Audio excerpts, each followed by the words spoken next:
This is Angelo Pizzillo, manager of the Oral History Program with Battleship, New Jersey, in Camden, New Jersey. Today is Wednesday, July 21st, 2021. We're on board the Battleship, New Jersey, and our interview guest is Nick Mottola from Franklin, North Carolina. Other participants include Julia Rodriguez, oral history intern from the University of Central Florida. Mr. Mottola served with the U.S. Marine Corps in the 1980s, including a tour of duty in Beirut, Lebanon. Welcome aboard, Mr. Mottola. Thanks, sir. And what is your current age? I'm 57. All right. And first of all, what was your inspiration for joining the Navy? Department of the Navy, Men's Department. I'm sorry, the Marine Corps. Marine Corps. You know what? I apologize. That's muscle that's reflex. All right. That's all right. What was your inspiration for joining the U.S. Marine Corps? I honestly couldn't tell you what the full inspiration was, but down deep, I guess, the heritage, family heritage in the Corps and in the military period. Young punk kid, 17, going nowhere, and decided to, I guess, make something of myself. Figured maybe I could be a Marine. I tried, and hell, I succeeded, I guess. So. Right. Now, how old were you when you joined the Marine Corps? 17 years old. All right. I went to boot camp at 17. All right. So before you go to boot camp, just describe the process of joining the Marine Corps from maybe the first time you decided, then actually arriving.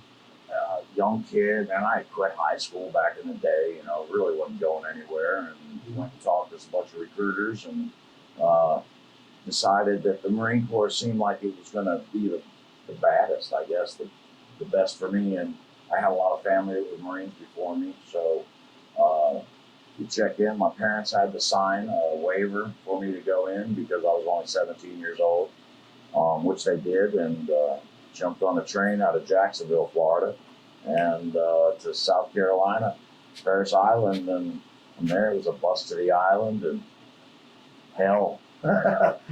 Opened up the doors of hell with drill instructors, and 13 weeks later made it. All right. Now you didn't have to go through delayed entry. You just enlisted. I actually did go through a delayed entry process, right? But that was because I signed up to become the Marine, and then it was just a matter of being sent off to boot camp. Okay, so you just mentioned it was a few months. I had actually joined the Marines prior year, probably around October-ish.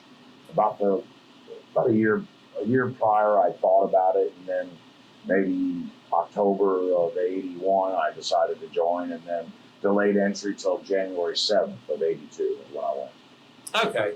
Now, you did mention you went to Paris Island.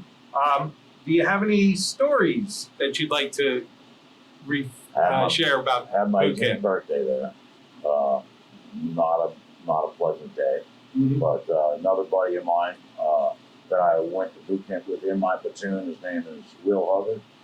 His birthday was March 10th, and his parents actually, or somebody sent him a box of cookies.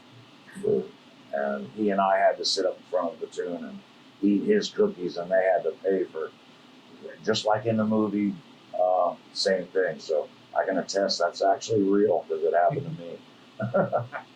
Any other stories? Recollections yeah, of your drill I actually sergeant? do have another one. While I was in boot camp, I was made squad leader right away from the very beginning, and I wrote a letter home to my Nana at the time and told her about getting this promotion to be a squad leader. Well, she turned that into me being a sergeant, recruit sergeant, and that's the way she addressed the letter to me. So when they had mail call that day, well, there was a sergeant in the platoon, and my drill instructors got me good for that. I never told my Nana about that story till many years later. I didn't want her. Yeah, I paid dearly for that letter. All right. Now, after boot camp, did you go to any advanced training schools of any kind? I was a combat engineer, so I went to engineering school, learned to build bridging and landmine, explosives and construction and stuff. So we built it and blew it up. And what year and month was that, and where did you go? I went to Camp Lejeune, North Carolina, into a place called Courthouse Bay, which is now where the Combat Engineer Battalion resides, the entire battalion. And that's at Camp Lejeune, North Carolina. Okay. And what year was that? 1982, April of 1980. Another story about boot camp. I Yeah. actually graduated boot camp April 1st, 1982, April Fool's Day. So that's another, real kind of a cool story. Some April shenanigans. Fool's Day, guys get in the rose garden, something like that. All right.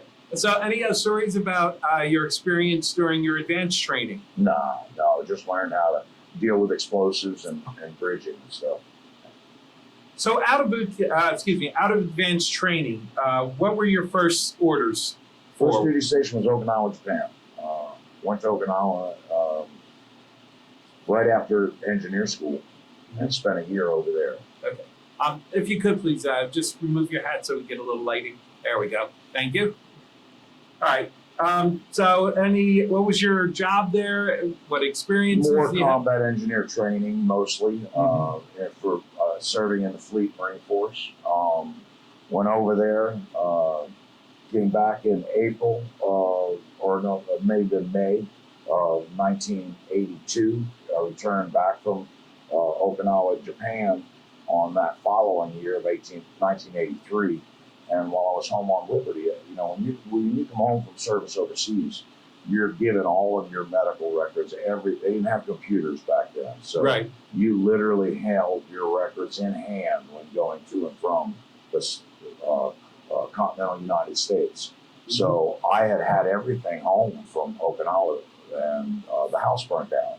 So I literally got 2 or 3 weeks delayed before I could even get to my unit. When I finally did get to Camp Lejeune to be with the unit I ended up going to Grenada and Beirut with, I didn't have uniforms or anything. So it was literally throw everything together because we got to get together and we're all going on this float. And, we ended up in Beirut. Okay. So talk about your experiences in Lebanon. Lebanon, Yeah. experiences in Lebanon are horrific. And I actually call it the best and worst days of my life wrapped into one. It's a horror story, really, because we lost so many guys there in such a short amount of time. Okay. And what were some of your duties there?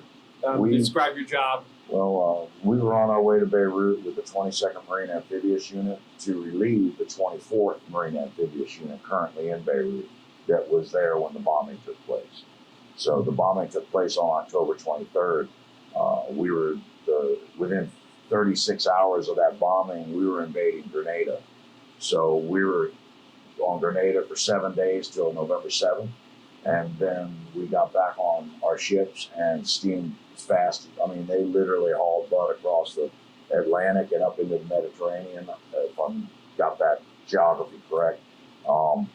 By November 17th, we were in Beirut, Lebanon. And our job, once we got to Beirut as combat engineers, was to get every Marine to have boots on the ground, underground, in bunkers, and protected from stuff. So that was our main job. Right. So let me step back. You were in Grenada first. Yes. What was some of your experiences there? Your jobs? Just a general description of what was going on. I was with a very small detachment of combat engineers attached to a company of infantry. I was 2nd Combat Engineer Battalion, attached to Charlie Company 2nd Platoon, attached to Fox Company 2-8 on Grenada as just a small attachment of engineers to that company. We landed at 0:30 on October 25th, the beginning of Operation Urgent Fury. We were boots on the ground there. We did a lot of stuff.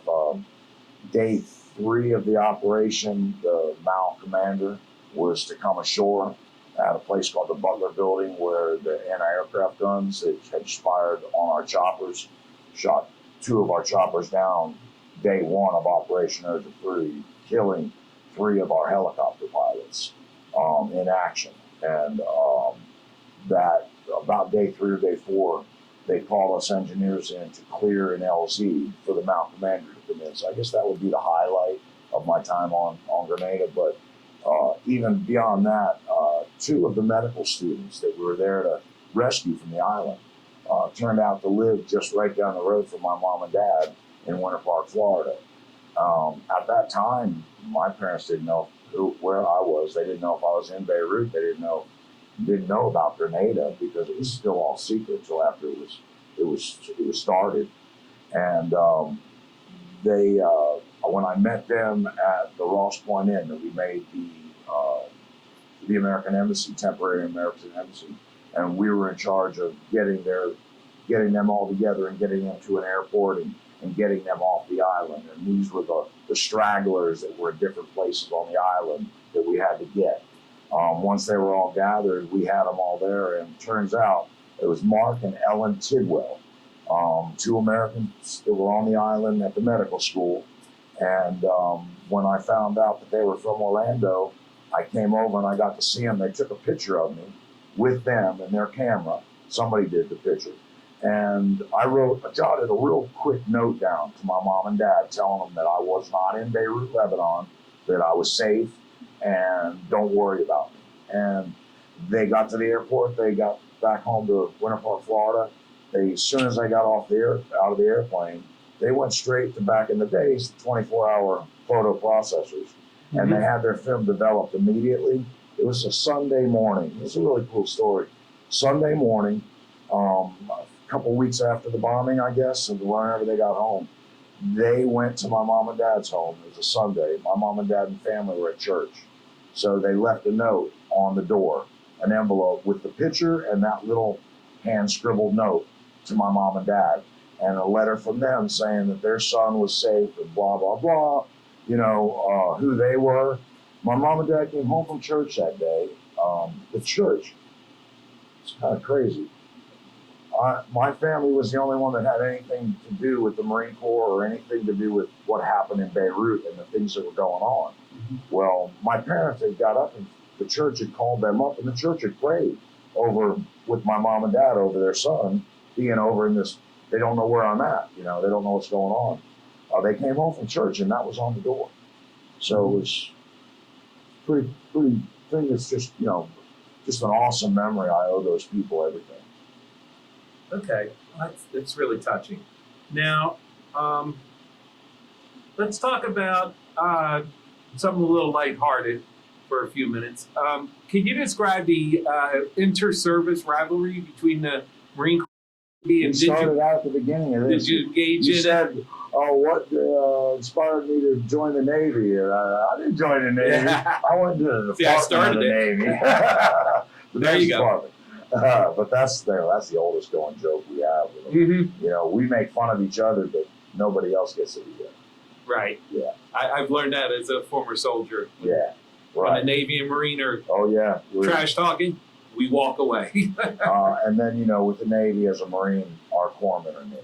So they're every bit of Marine as we are, but they're proud sailors. But they're the top of the line, if you ask me. That and my battleship sailors.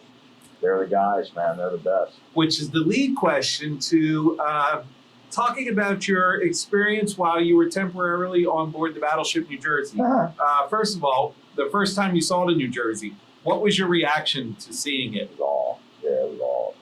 I was a 19-year-old kid, just a young kid. All right. And then when did you find out that you would be coming aboard? I guess they made an announcement in our platoon in the morning when we do our briefings and stuff that Marines were going to be selected to go to the ship and watch the Bob Hope USO show. And I just was fortunate enough to be one of those jarheads that got to go. And that was December? That was Christmas Eve, 1983. Yes, that's it. Okay. Yep. All right. So let's talk about your experience watching that show. I'm going to let you tell the story without interruption.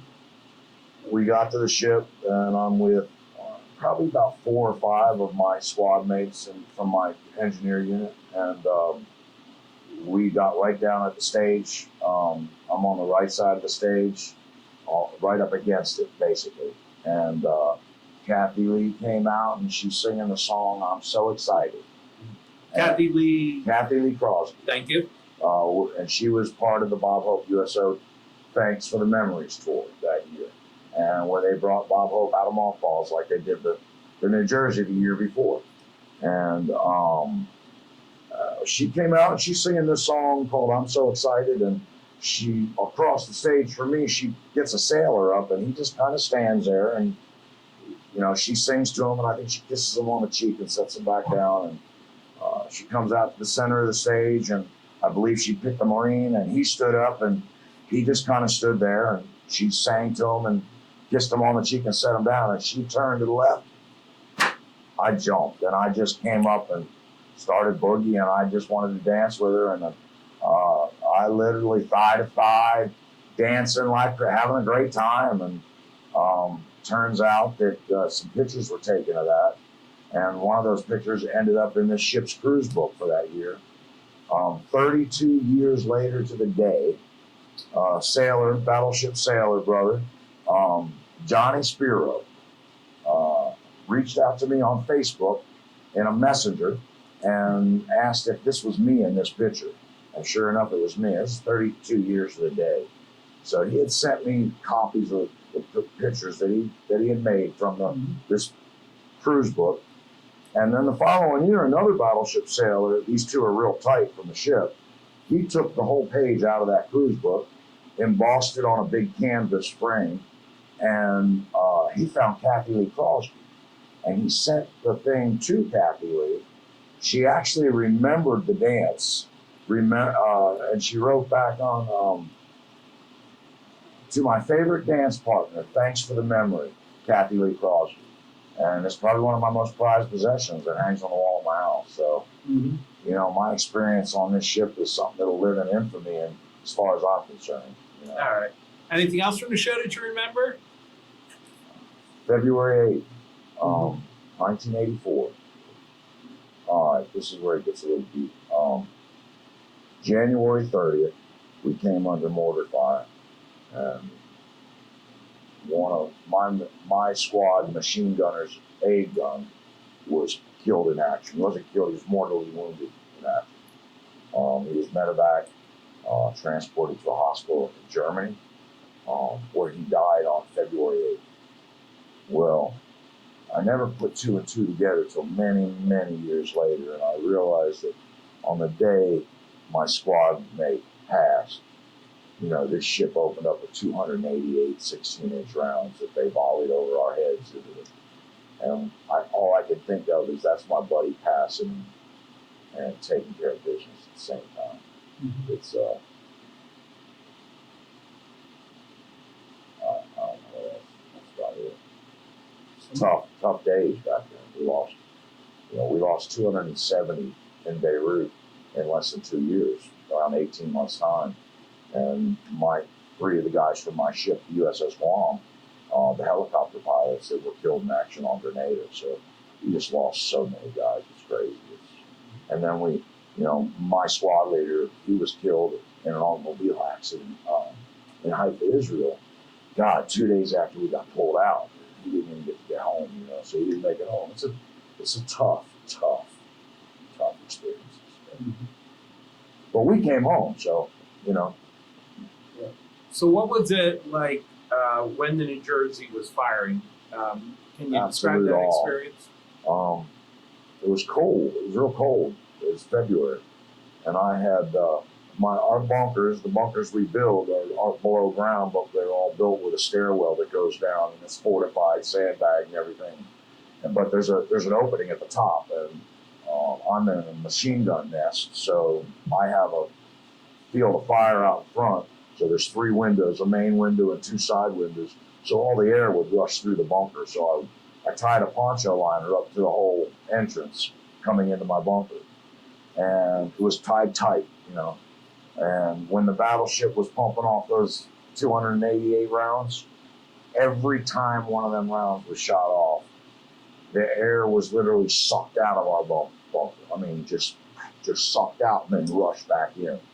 And that poncho liner tied up tight, if you've ever seen a bait, the woofer bounce in and out, that's exactly what that poncho liner was doing. It was absolute awe. I don't know how else to describe it, Okay. Lights up the sky when it fired. It's crazy.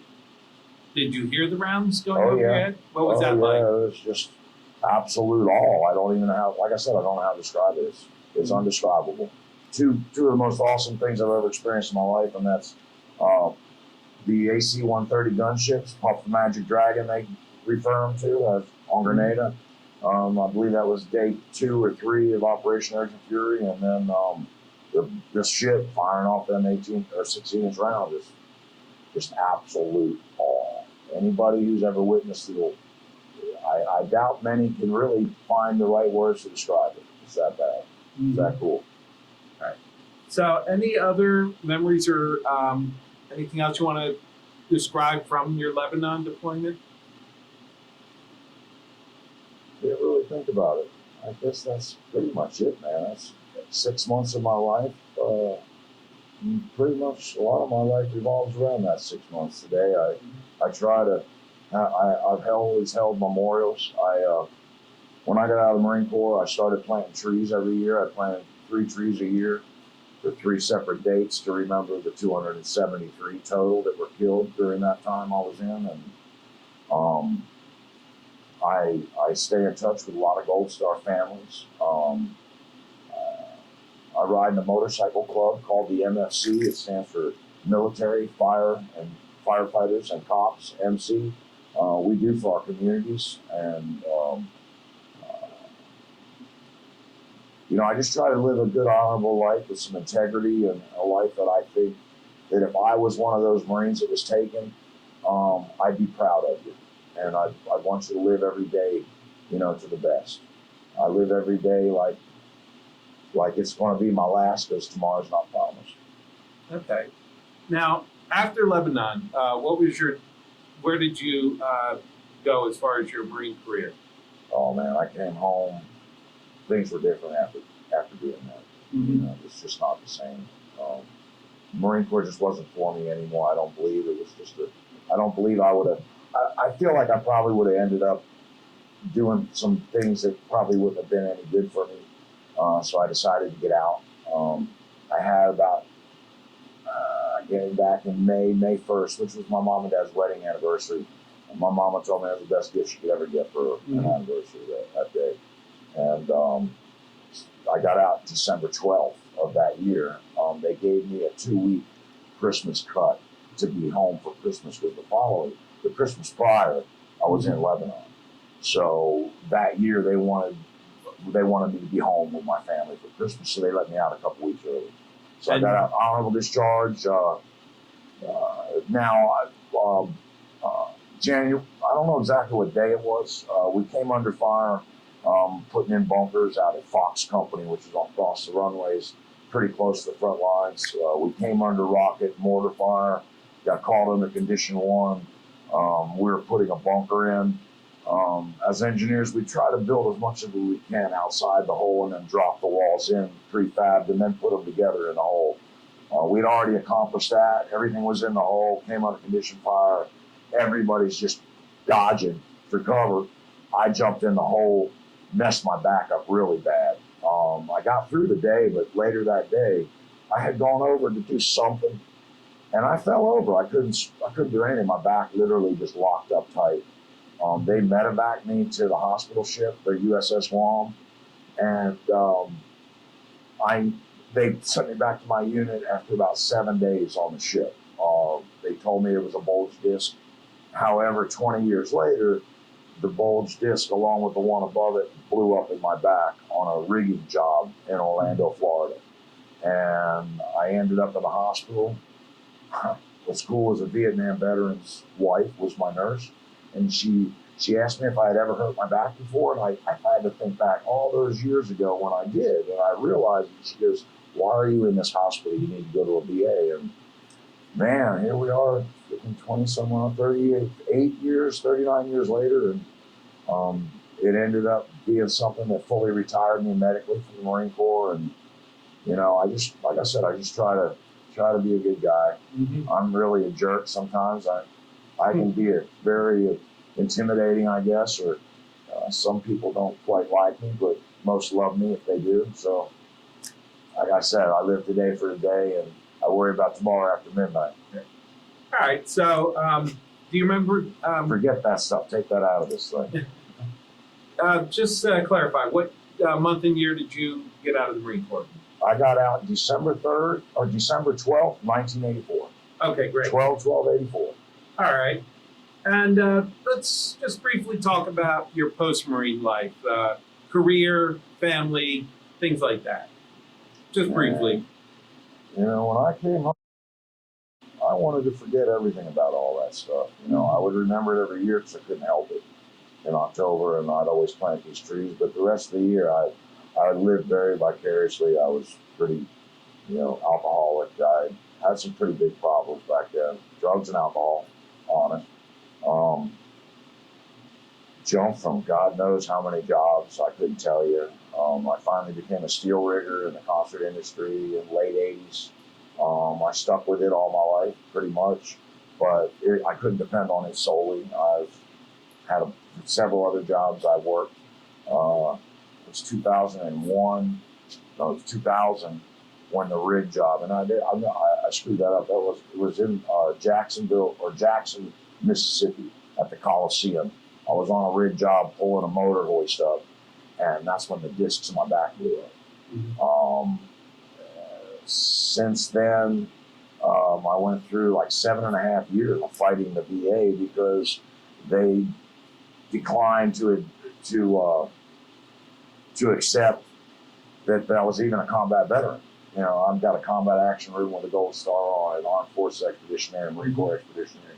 You know, everything but a Purple Heart, I guess. And you had to prove your service back then. It took me 7.5 years. Wow. Of dealing with the VA. You get really aggravated and really tired of dealing with it. But after 7.5 years and a couple different appeals, I was finally awarded a disability, and it ended up being 100%. So now I'm fully retired, and I love to ride my Harley Davidson and take care of my father. Okay, great. So is this the first time you've actually been back to the New Jersey since Lebanon? First day I was on the ship one day. Mm-hmm. Christmas Eve, 1983, and today, that's the only time I've ever been.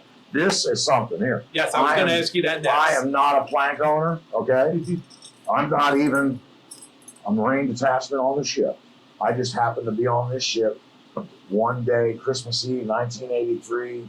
I was boots on the ground in a combat zone that was not declared a war. And I just happened to dance with Kathy Lee, and little did I ever know back then that I'm in this. I'm a part of the ship's history and in this museum in the Screws book. So it's kind of cool. And I brought my dad, my 85-year-old father, with me to experience this with. So it's really, really cool. Yeah, well, and let's talk real quick, just a minute or so, what you showed your dad and why it was important to you. Well, turn 3. My Battleship sailor buddy, John Spiro, you know, he's the one that got the picture to me. He's the one that reached out to me 32 years to the day, and that was his turn. Mm-hmm. So it was real important to me to get in there and take a little video and some pictures and send it back to him and let him know I was in his seat. Oh, okay. All right. And finally, this is something I like to ask all veterans, because this might be seen in the future by historians, educators, because it will be in the Library of Congress. Right. It's just a legacy question. What message would you like to leave to future generations that will see this video?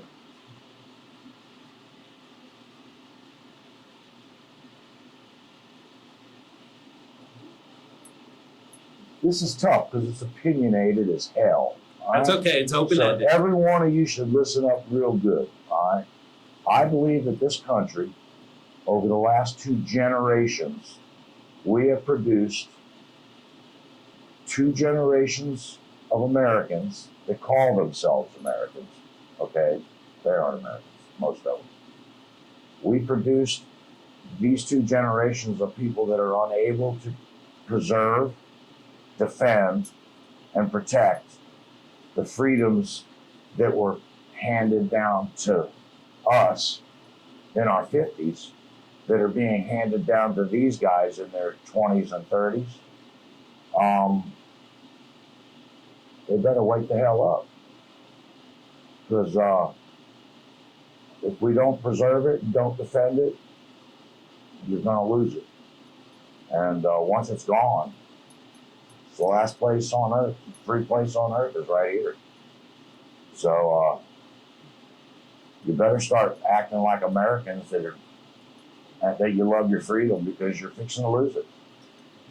I know that's opinionated, but that's pretty blatant and blunt. I don't know how else to put it. Wake the hell up, America. All right. No, that's fine. Like I said, it was open-ended, so not a problem. We're on a path right now that is. I don't fear anything. I'm a Marine. Nothing scares me. But I tell you what, I fear for my children's future, my grandchildren's future. I truly do. And if I may, how many children and grandchildren? I have one son. One son? But I have tons of nieces, nephews, great nieces and great nephews. So it's like, it's really important to me. You know, you can't stress enough that some of these things that I don't understand. I just don't understand. It's been an indoctrination that I just don't get. Mm-hmm. And I firmly believe that. All right. Just before we close out, anything else you'd like to add? No, man, that's good, man. I've enjoyed the opportunity. I appreciate the opportunity to do this. It's pretty cool. Well, it's our honor to interview every veteran that comes aboard the ship that we Very can. cool. So in that case, we'll go ahead and close out. Thank you for your service and Thank you. taking time to join us. This concludes our interview.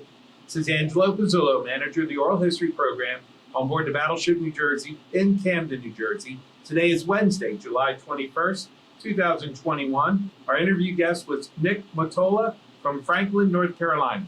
Semper Fidelis. That means always faithful. God, country, and Corps. All right. This recording and any transcripts, abstracts, or indexes made from the recordings will be stored in the Oral History Department of the Battleship New Jersey, the Library of Congress's Veterans History Project, and the New Jersey State Library System. All recordings will be made available to writers, researchers, teachers, and historians. And this is Angelo Pizzullo signing off. Outstanding.